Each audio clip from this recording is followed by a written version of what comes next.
Well, hey everybody, it is so awesome that you're joining in with us again today. We are getting ready to launch a brand new series of messages. It's going to be a good time. We are winding down our time where we're going to have to only meet digitally. Pretty soon we're going to be able to open up physically, and I'm excited for it. But before we do that, before we can really get into those details, before we get into our lesson, I'm going to turn things over to Kelsey. She's going to lead us in some music and some worship. And so after she's done singing, we'll come back and we'll get into our message. But until then, enjoy the music.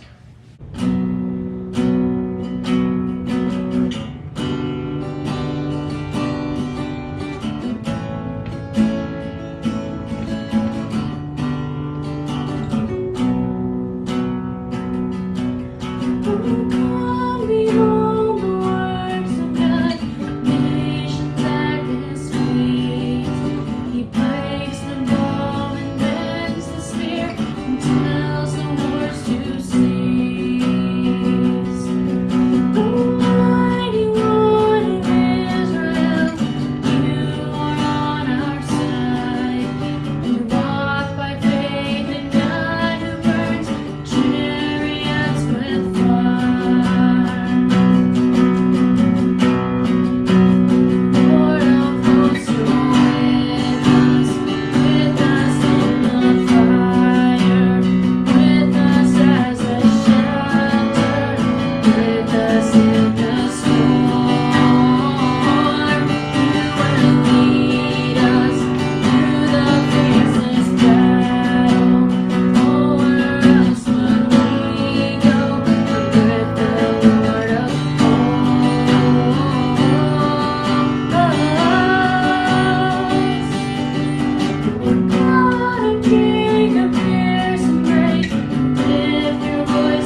my heart, Lord.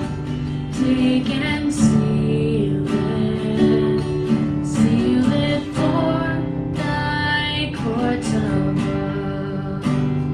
Here's my heart, Lord. Take and seal it for thy courts above.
That was some good singing. We are beginning a brand new series of messages, and it's one that we are calling Experiencing the Great Salvation of God, which is a bit of a mouthful. Now, what we're working to accomplish in this series is to enlarge our concepts of what God has provided for us in and through Jesus Christ. Because what Jesus did on the cross for us is so much more than just giving us a ticket to heaven. And what that more was is what we're going to be looking at throughout this entire series. Now, our lesson today, just as kind of an introduction to this series, is one that we are calling One Day at a Time. One Day at a Time. We're going to be working through the book of Matthew, chapter 6, verses 31 through 34. So if you have a Bible handy, whether physically or on your phone, go ahead and get yourself to Matthew chapter 6, verses 31 through 34. That's where we're going to be. Now, before we really dive into this passage, though, I want to give a little bit of an idea of what we're looking to grasp from this concept of one day at a time. One thing that we've got to learn how to do, just as people, is we've got to learn to avoid living either in the past or in the future and totally missing the present. We've got to learn how to live now. Instead, seizing the potential of each present moment in each experience. So, because if we want to live life to the full and make a significant contribution with our lives, we've got to learn how to live in the now. And there are a lot of people out there who are living under the crushing burden of accumulated yesterdays and fearful tomorrows. And this is just not a good way to live. Doing so, it robs us of the opportunity to live fully in the present. I don't know who it was, but I've heard it said that there are 2 days that we should eliminate from our calendar: yesterday and tomorrow. We should eliminate yesterday and tomorrow. We've got to be aware about these 2 days, because if we're not aware of them, we will let yesterday or tomorrow hinder us from doing our best today.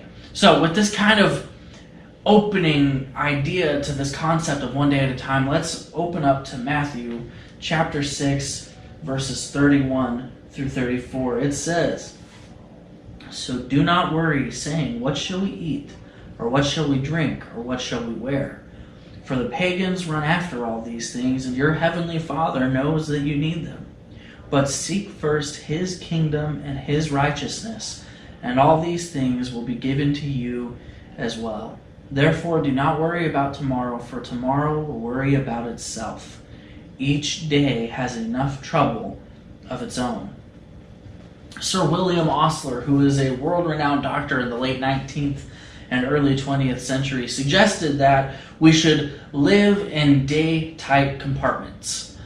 The famous doctor made this suggestion because the truth he found in this following statement. He says, "Our main business is not to see what lied dimly at a distance, but to do what lies clearly at hand." Man, that is such an interesting way to phrase that. We shouldn't worry ourselves with things that are off in some distant future that may or may not happen. We should be dealing with the things that are clear, happening right now, presently, today, in this moment. Live in the moment. These words from the pen of Thomas Carlyle, they helped that great doctor concentrate on the present and temporary, or on the present, rather than living in the past or the future.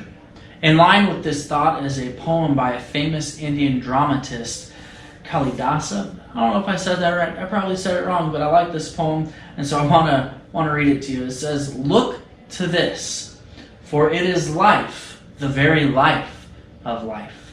In its brief course, life, the verities and realities of your existence, the bliss of growth, the glory of action, the splendor of achievement.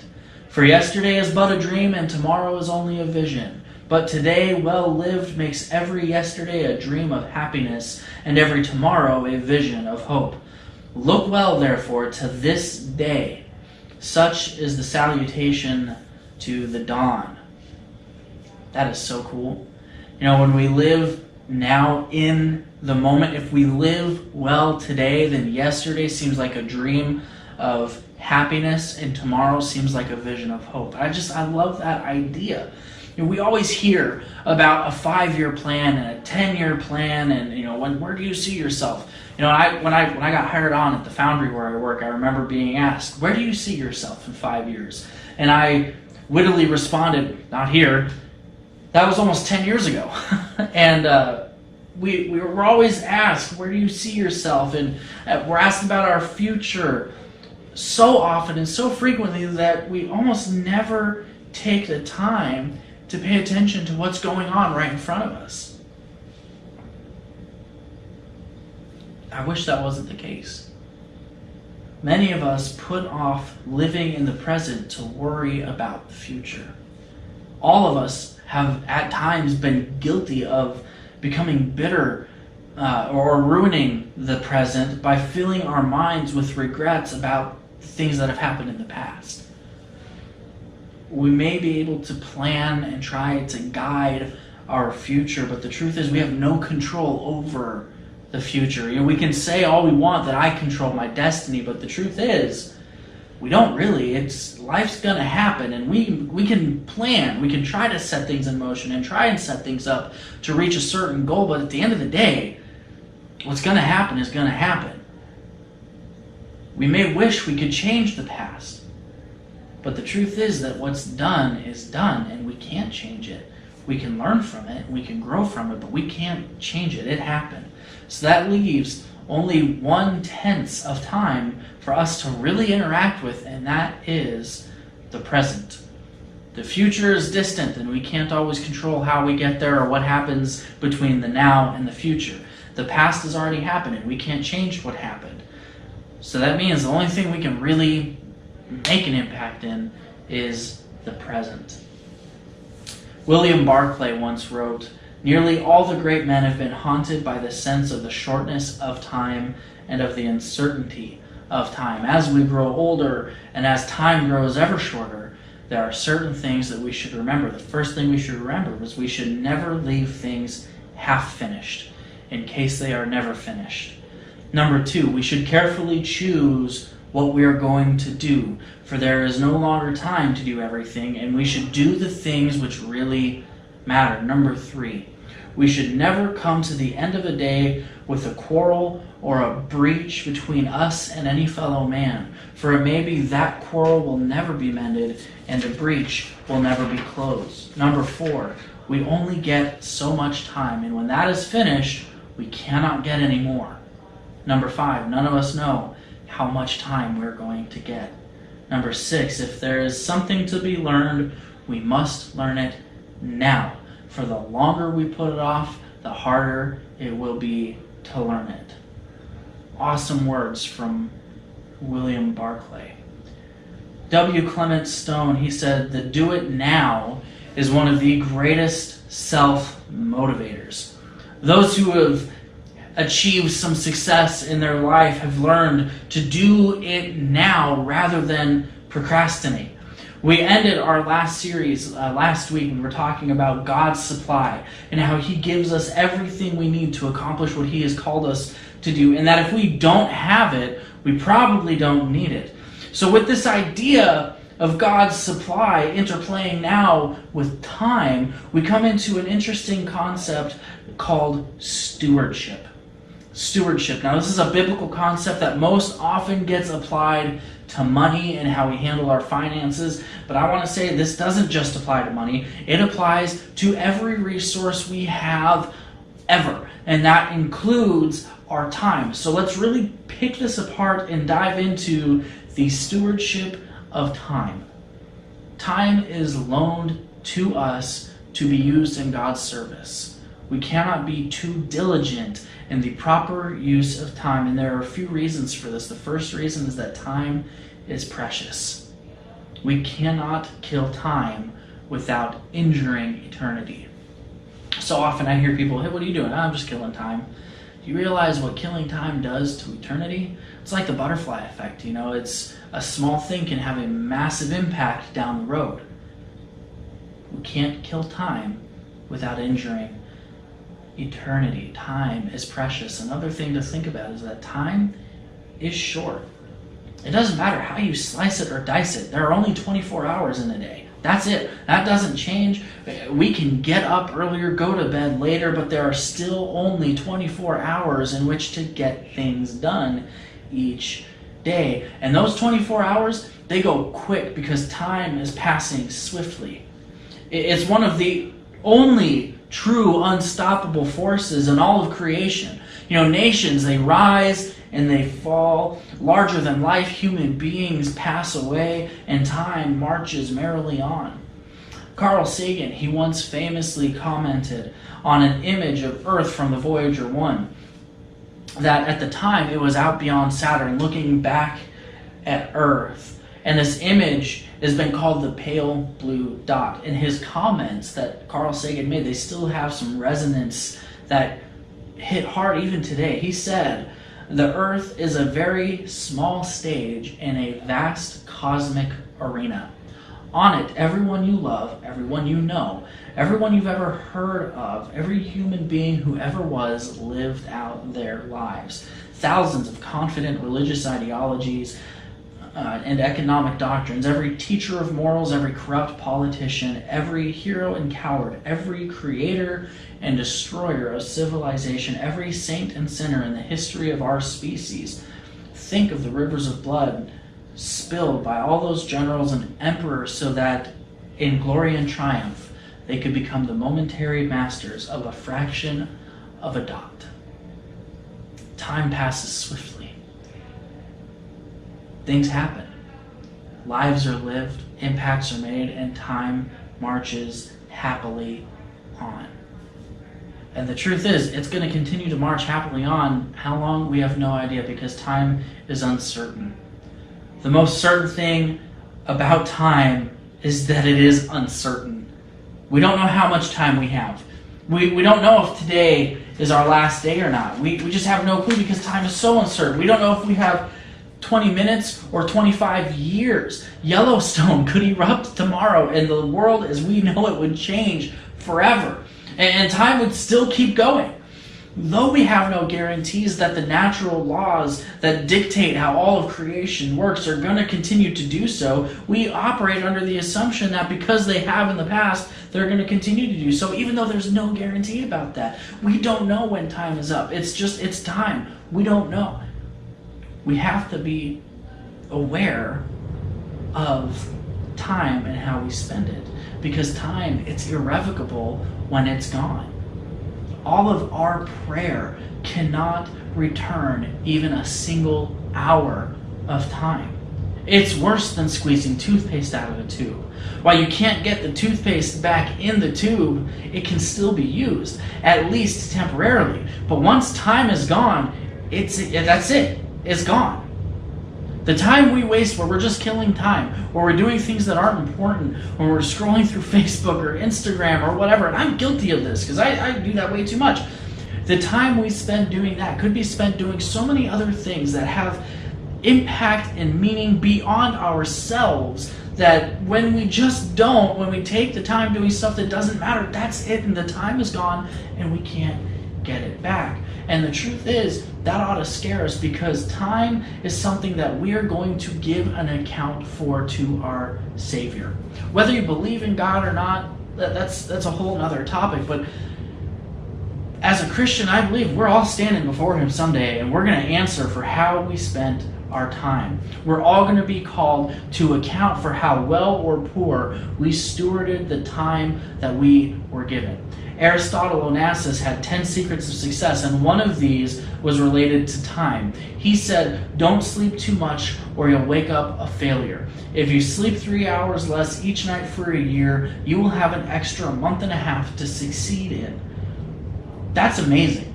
Just get 3 hours sleep less and you'll have an extra month every year to get stuff done.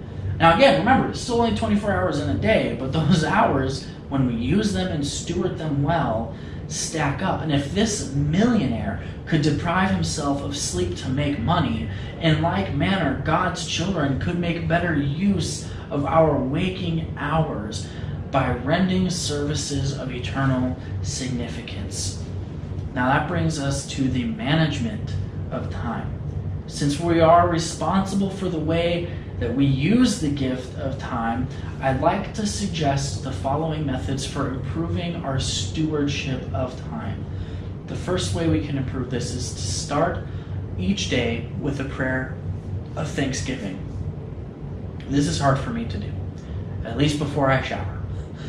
I'm not a morning person at all. When I wake up in the morning, it takes me a while to even get my brain to function. So unless I jump in the shower right away, there's something about the steam and the hot and the water that just, it wakes me up and helps me function beyond just caveman status of grunts and yawns. Now the psalmist, he said in Psalm 118:24, "This is the day that the Lord has made. Let us rejoice and be glad in it." So if we face every new day with the psalmist's attitude, the first words from our lips are likely going to be a prayer of thanksgiving. And so if you're going to try this, I would challenge you for the next 7 days. I'm not even going to make it that long. Just for the next 7 days, will you do this? Will you challenge yourself to every morning when you wake up, start with a prayer of thanksgiving? And if you want some ideas of what to pray for, I've got a few for you. A couple suggestions. Number one, thank God for the gift of life in another day. Remember, time's uncertain and we can't predict when ours is done.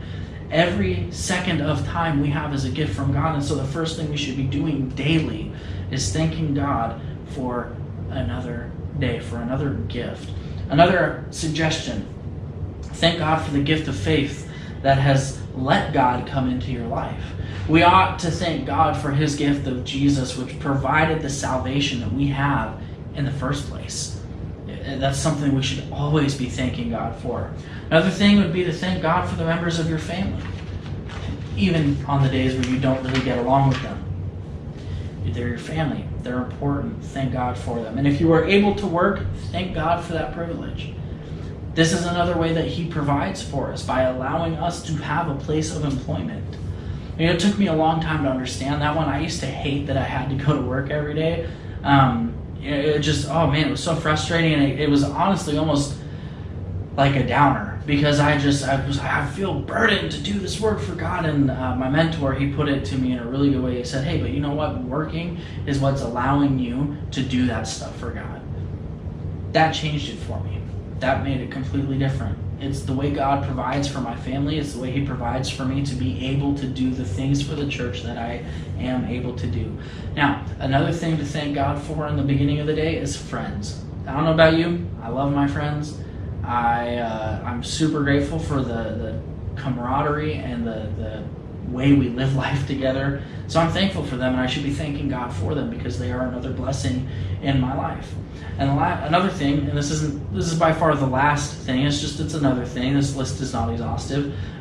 Thank God for what he's going to do in your heart and life during the day. Think about that for a second. The start of your day, start with prayer. Thanking God for another day, for the gift of salvation, for your job, your family, your friends, all these things. But also thank him for how he's going to work in your own life that day. Today, how is God going to work in my life? I don't know, but I'm going to thank him for it at the start of my day anyway. Beginning each day with an attitude of prayer and thanksgiving, it'll set the tone for the day. It'll help you face every situation you come across with a positive mental attitude, and with the assurance that God will bring good to those who love and trust him. All right? Here's another thing we need to do to better manage or steward our time, and that is accept each day as an opportunity to be a helper. Here's what I mean by that. Do something today that will enrich your life spiritually and in other ways. Read a book that intentionally pushes and expands your faith. I have a running list of books that I keep on my phone, just a list of books I want to read, books that somebody has recommended to me, or I've just happened to see somebody else or recommended it or something. I have a running list of books that I want to read. Right now, I am currently in the middle of 3 different books. There's 3 of them. One of them is called The Imperfect Pastor. It's by a pastor named E.T.G.S.O.G, and I'm reading his book because I am a pastor, and he talks about how to reconcile our calling with the fact that we're still flawed human beings. And so it's an interesting book for me to read. The other one is called Dear White Christian by Aaron Layton, which I'm trying to expand and understand what I don't know by challenging myself to read a book from a perspective that is not similar to mine and from a background that's different from mine, because I want to know what I don't know, and I want to be able to effectively minister to people who are different than me. So I'm reading that book. And the other book I'm reading is called Spiritual Depression, Its Causes and Its Cure. This is by, I think it's Martin Lloyd-Jones. And this one I thought was interesting because for a while there I was seeing a bunch of Christians who were just negative and down in the dumps, and he actually details it very well, this whole idea about spiritual depression and what causes it and how it can be cured. And so the point I'm trying to make is always be learning. Continue to learn. And just always be taking in information and learning how to be the best version of yourself you can. And a lot of that, I don't just read books that are about spiritual development. I read all kinds of books. I read Harry Potter to my kids, Chronicles of Narnia and Lord of the Rings, and I read all the time. And I also read my Bible daily because that's super important. And if you don't do that, you're kind of missing the point. But always be learning, because we help others to the degree that we help ourselves into a harmonious relationship with God. As our faith grows, so does our consistency in how we live our lives. And so we feed our souls with God's Word. That's super important. Don't just read books about, faith topics or self-help or stuff like that, but also be reading the Bible, because books that expand our knowledge, they're great, but there's nothing that can be a substitute for God's living, breathing Word. And so encourage yourself by reading and enriching yourself. Continue to always be learning and let God speak to you through prayer. Another way to consider being a helper is look for opportunities to help in your own family. Courtship, it's a process that should be continued in marriage, so continue to date your spouse. One of my favorite things is goofing off and dating Kelsey. It's one of my favorites. I get to be a complete dork around her. I joke that I've impressed the last woman I ever have to impress because I married her, I feel good about that. So I don't have to impress her anymore. But the truth is, I want her to enjoy our marriage and to enjoy our friendship, because that's important to me. She's my best friend. And so it's super fun to just goof off and go on dates and be silly and, courtship. Continue to date your spouse. It's a good idea. When it comes to our children, parents should seek to minister in a creative and positive manner with their kids. We do a Bible study just about every night. Some nights we forget, but most nights we do a Bible study at dinner time, where it's, we go through a story of the Bible and we talk about it and we interact, and we try to find ones that are funny and engaging with the kids, because it's important that we keep them learning and asking questions and trying to learn for themselves about faith and what it means for them. So when families earnestly seek to help one another, home life becomes better. But we're not done there either. Help other people in your immediate circle. Do the best job you can for your employer. This is a matter of stewardship. Remember, you were given that job. It is a privilege to be able to work, because that is another opportunity for you to show people Christ. It's a privilege to have a job, and so think of this as another opportunity for you to get involved and to work well for your employer as a matter of stewardship. Help those with whom you have contacts and responsibilities during the day. If you're in customer service, be the best customer service rep you can to your customers. If you're in manufacturing, work hard at your job and do a good job. Whatever your job is, become something other than a parasite. Become a contributor. Another way to find opportunities to be a helper is to be a helper to those you just meet randomly throughout the day. We can render service to strangers. We can be courteous while we're driving. This is a challenge for me because driving drives me nuts because people don't know how to drive. And so this is one I have to work on. But be courteous while we're driving. Be cheerful in our conversations. Don't be always negative about stuff. And compliment. When you see somebody that's done a good job of something, compliment them. Let them know, man, that was very well done. Now, here's another thing, another way to help us manage our stewardship of time well, and that is to place each day with your priorities in order. In the morning, after you pray, make a list of things that have to be done that day. Make a list of them, write them out, number them in the rank of their importance after they're all listed out. Focus on accomplishing the most important items first. Concentrate on doing one thing at a time. Remember, we're working to be present in the moment. Don't focus too far into the future, but even in the day-to-day, try not to focus on more than what is occupying your current circumstance. Do one thing well, do one thing at a time. Try not to take on too much so you can focus and do it well.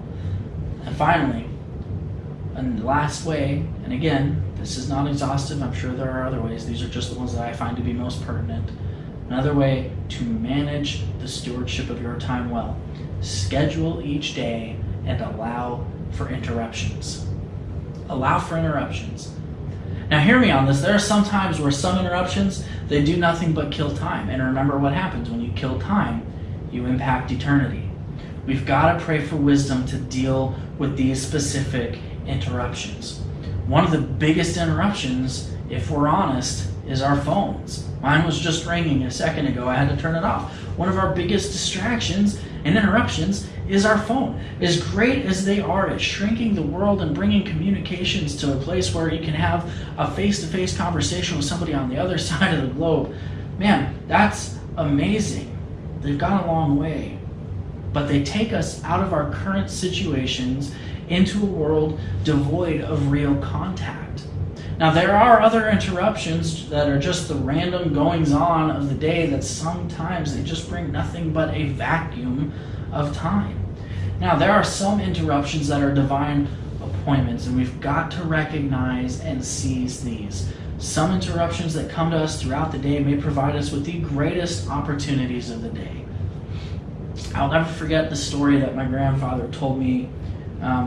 He was one of my favorite human beings. This story was one that I'll never forget. He was sitting in a train station. I can't remember where he was, but he was reading the paper or some otherwise occupying his time some other way.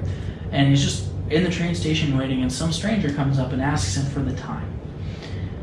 And basically, my grandfather effectively told the guy to just leave him alone. And when he looked up after dismissing the stranger, he was shocked to find that the stranger was gone. Just gone. No idea where he went. No trace of the man. And he realized he was just given a test and he failed. Listen, Jesus recognized and responded to the urgency of the present. Remember, do not worry about tomorrow, for tomorrow will worry about itself. Each day has enough trouble of its own. He avoided the peril of living in yesterday or tomorrow. Jesus himself said, as long as it is day, we must do the work of him who sent me. Night is coming when no one can work. An anonymous author has said it powerfully. He said, now, if you have work to do, do it now. Today the skies are clear and blue. Tomorrow clouds may come in view. Yesterday is not for you. Do it now. If you have a song to sing, sing it now. Let the notes of gladness ring. Clear as song of burdened spring. Let every day some music bring. Sing it now. If you have kind words to say, say them now. Tomorrow may not come your way. Do a kindness while you may. Loved ones will not always stay. Say them now. If you have a smile to show, show it now. Make hearts happy, roses grow. Let the friends around you know the love you have before they go. Show it now. Listen, don't put off to tomorrow what needs to be done today, because you may not have it tomorrow. If you need to make a decision to respond to the Lordship of Jesus, do it now, because there is no guarantee for tomorrow. If you need to make a decision to commit your life to working for Christ, do it now. Procrastination is not only the thief of time, it is the thief of souls. The road of later leads to the city of never. Do it now, for now is the acceptable time. Let's pray. God, we thank you for this day, and we thank you for your love. God, as we start to consider the time we have, Lord, help us to take things just one day at a time. Help us to be mindful of the present and to be present in any situation we find ourselves in. Help us to not waste time. Help us to steward the time you've given us well so we can make the biggest impact for your kingdom that we can. Help us to be good examples of your love to those who don't know you, so that way we can make the most of the time by bringing them into the fold as well. Lord, we thank you so much that you love us enough to spur us on to be better and to do better with our use of time. God, we thank you for your Son, and we're just so grateful for the love you have for us, and we ask you to help us show that love. We pray all of this in Jesus' name. Amen. Hey, thanks for tuning in. It's been good to be here with you all. A couple of things really quick before this video ends. So we are tentatively planning on meeting in person again on July 12th, starting July 12th. We figured this gives us a good opportunity to get a major holiday out of the way, and we'll start back up the following weekend. So, just so you know, that's the plan currently, and I'm excited for it. So, that's really the biggest news I've got. Other than that, you guys have a great week. Enjoy your time. Remember to make the most of it. We'll see you on our next video. Stay safe and stay blessed.